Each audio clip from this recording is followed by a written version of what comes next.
I paid tax. Sijui kama tunaelewana. If for example I'm going to have my own production, nifanye advert, we pay tax.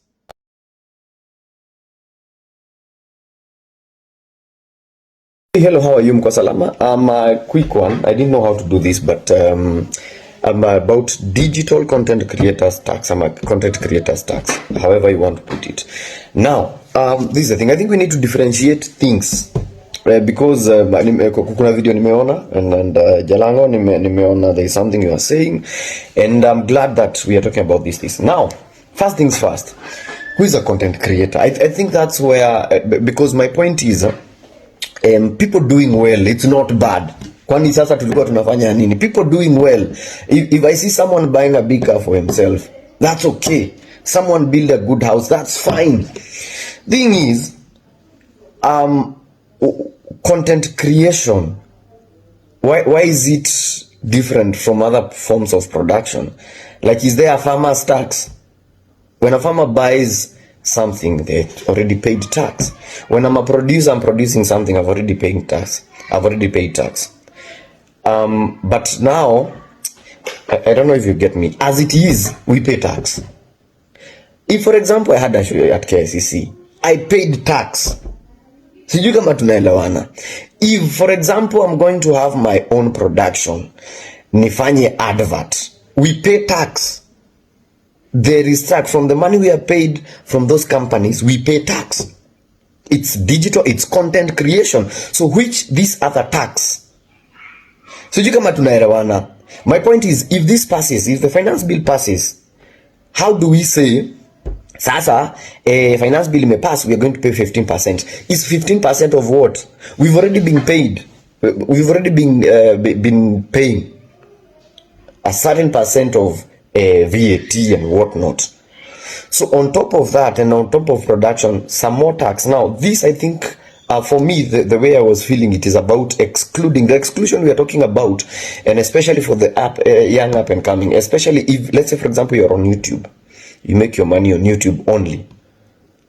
So for me, I feel like those people should be exempted given time, because they need to build themselves because we have different forms of income for content creators. Kuna watu wanalipwa na clients, you do adverts. Na sio mbaya kufanya hizo adverts as long as you're paying taxes. We pay our taxes. Nataka tuelewane hapa, si ati hatujakuwa tukilipa. Unajua, naona populism, hata sasa hamtaki, imekuwa ikilipwa.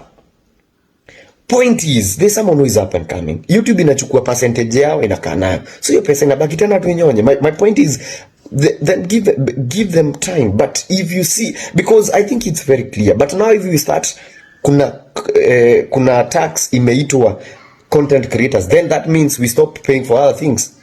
You see, like for example, the way I think NGOs, there's some people who don't pay tax. Yeah, non-profit, I think, organization. There's some people who don't pay tax. I'm not quite sure about this. Anyway, I'm not but my point is, there are some people who are exempted tax for particular reasons, like people with disabilities. They import cars, no tax. That's fine. You're getting? So, and now we are not saying we be exempted. We are saying for now, hatuna production haijatosha. But if we start making money in terms of other forms of money, like for example, I'd say, if I'm paid to do an advert on telly, is that still digital content creation? I pay tax. So you wouldn't come back and say, sasa hiyo pesa umepatiwa, najua nilipa tax, but lipa ya digital, ya content creation. I don't know, let's able to discuss. I think we need to break down what is content creation. And people are being seen like content creation, hawajakuwa akilipa tax, wanaendesha gari kubwa, wanakapoa. Why do we do what we do?